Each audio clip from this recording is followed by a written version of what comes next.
सर्वप्रथम इस सभागार में उपस्थित डीएवी इंस्टीट्यूट ऑफ मैनेजमेंट की आदरणीय प्राचार्य महोदय, सभी शिक्षकगण, मेरे साथ ही निर्णय में सहयोग दे रहे आदरणीय नीरज सर, आज के सम्मानित अतिथि हरीश बेलक जी और इस सभागार में उपस्थित इस इंस्टीट्यूट के सभी छात्र छात्राएं,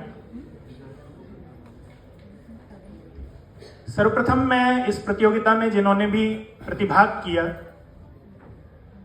उन सभी को अपनी शुभकामनाएं प्रेषित करता हूं और उनका अभिनंदन करता हूं और आप सभी से भी अनुरोध करता हूं एक बार जोरदार तालियों के साथ उन सभी का आप उत्साहवर्धन करें। जैसा सबने कहा कि यहां पहुंचना एक बड़ी बात है, आप जीतते हैं हारते हैं वो अलग चीज होती है, यहां आना, यहां खड़े होना, यहां खड़े होके अपनी बात कह जाना एक बड़ी चीज है।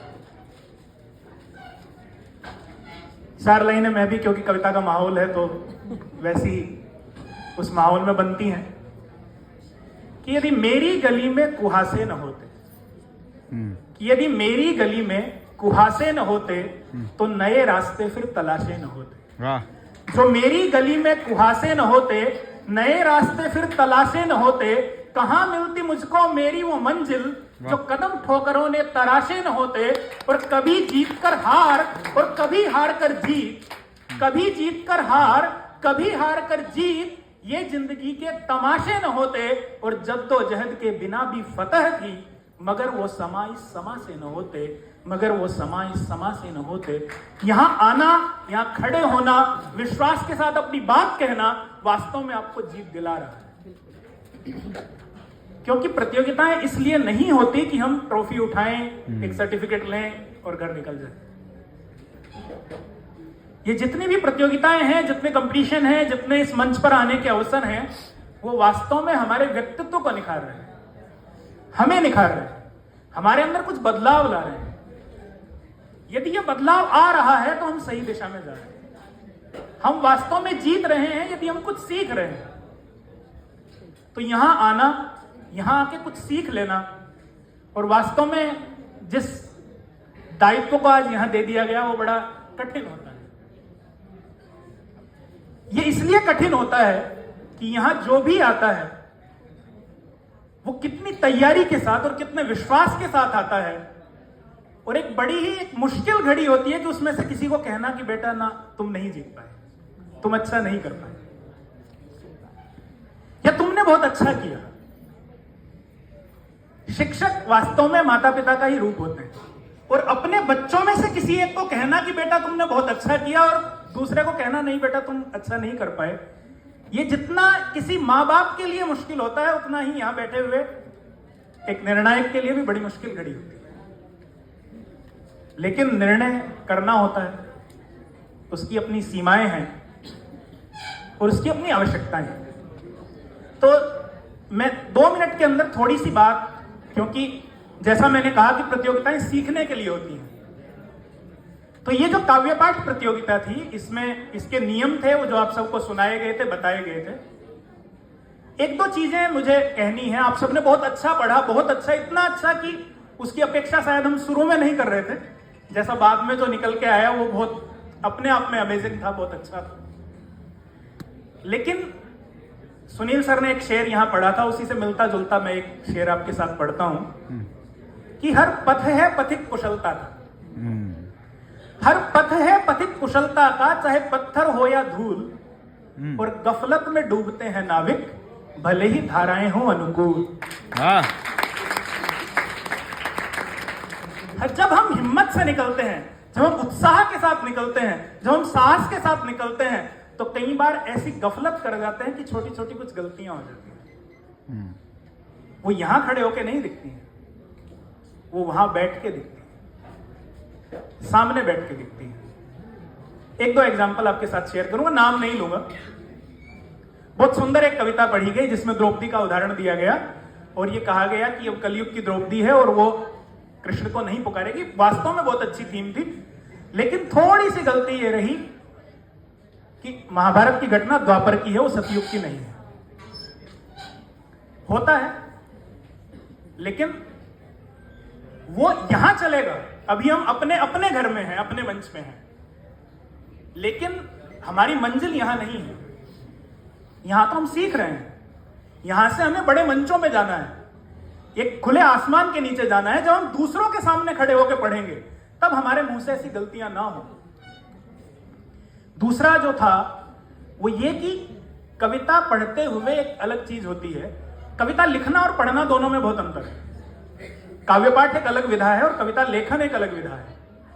तो कविता पढ़ते हुए ध्यान रखना चाहिए कि कविता जिस रस के अनुरूप बह रही है, हमारी आवाज उसी रस के अनुरूप बहनी चाहिए। करुण रस में अगर वीर रस की ध्वनि आएगी तो दिक्कत है। कविता अगर करुणा में बह रही है तो इतनी करुणा उमड़े कि सुनने वाले की आंख से आंसू बहने को विवश हो जाए। कविता अगर करुण रस में बह रही है तो चेहरे पे भाव करुणा के होने चाहिए, मुस्कान नहीं होनी चाहिए। एक इतनी विभत्स घटना का हम वर्णन करें और मुस्कुराते चेहरे से करें तो बड़ी संवेदनहीनता वहां महसूस होती है। और कविता वास्तव में संवेदना का नाम है। कविता हृदय से निकलती है और वास्तव में अगर हम उसे हृदय से कह पाते हैं तो वो सुनने वाले के हृदय तक उतरती है। तो इसलिए उसे अपने अंदर अनुभूत करिए, महसूस करिए। काव्य पाठ करते हुए वही भाव, वही विचार हमारे अंदर यदि बहेंगे तब हम दूसरे के अंदर उन्हें भा पाएंगे। तो उस हिसाब से हम चले। ये 2-3 बातें निर्णय के समय आती हैं और आज जो अवसर है 2 बातें बस उस पर कहकर फिर मैं आपके बीच से विराम लूंगा। बहुत जिम्मेदारी के साथ आप सबने कविताएं पढ़ी और इतनी अच्छी थीम के साथ आपने कविताएं पढ़ी। कुछ स्वरचित थी, वो और भी अच्छी बातें हैं कि आप खुद लिखते हैं। और यदि हम खुद लिखते हैं तो वास्तव में ये महसूस होता है कि हम कितनी संवेदना के किस स्तर को जी रहे हैं। तो यदि उस भावना के साथ हम इस विषय पर बात कर रहे हैं तो 1-2 चीजें जो मुझे लगती हैं वो बड़ी जिम्मेदारी के साथ हमें महसूस करनी चाहिए। जैसा मैम ने कहा कि स्त्री और पुरुष जो है वो समाज के 2 पहिए हैं इस समाज रूपी गाड़ी के, और दोनों अपनी जिम्मेदारी निभाएंगे तो वास्तव में समाज सही चलेगा। जब महिला सशक्तिकरण की बात होती है, स्त्री उत्थान की बात होती है, तो कहीं ना कहीं थोड़ा बहुत विमर्श स्त्री को पुरुष बनाने की तरफ चला जाता है। जबकि मैं शास्त्रों की बात नहीं करता, शास्त्रों में तो बहुत कुछ कहा गया और वो दोनों अलग अलग धाराएं हैं। शास्त्र में क्या कहा गया और समाज की हकीकत क्या है, जमीन पे क्या दिख रहा है, वो अलग धाराएं हैं। जैसा कविताओं में मैंने एक जो बात मुझे थोड़ी सी कहीं अखरती है कि बार बार हमें थोड़ा सा ऐसा लगता है कि चूल्हा चौका संभालना बड़ा एक छोटा काम है, जबकि मैं इसे समाज की दृष्टि से नहीं कह रहा हूं, मेडिकल साइंस की दृष्टि से कहना चाहता हूं। चूल्हा चौका संभालना एक बड़ी बड़ी जिम्मेदारी का काम है। अगर पाकशास्त्र सही मायनों में समझ लिया जाए तो हम आधा धन डॉक्टरों के पास व्यय करने से बच जाएंगे। तो चूल्हा चौका बहुत छोटा काम नहीं है, चूल्हा चौका संभालना बहुत जिम्मेदारी का काम है। और वास्तव में 2 चीजें हैं, एक सृजन है, एक बनाना है, एक बना के बनाए रखना है। उस निर्माण को निरंतर रखना है, उसे संभाल के रखना है, उसे ऊंचा उठाना है। तो ये दोनों शक्ति, सृजन की भी और उसे बनाने की भी, निर्माण की भी, उस संरचना को आगे बढ़ाने की भी, दोनों यदि कहीं है तो नारी में, स्त्री के अंदर है। और ये बहुत जिम्मेदारी भरा काम है। तो स्त्री का स्त्री हो जाना ही बहुत जिम्मेदारी भरा काम है। और वो बात कि शास्त्र जो कहते हैं स्त्री ही ब्रह्मा बहुविध, वो क्यों कहते हैं कि बड़ी क्यों है स्त्री? क्योंकि वास्तव में उसके अंदर वो शक्ति है जो पुरुष में नहीं हो सकती। मुंशी प्रेमचंद ने अपनी एक लाइन लिखी है कि जिस दिन दया, करुणा, ममत्व तो पुरुष के अंदर आ जाएगा तो पुरुष स्त्री हो जाएगा।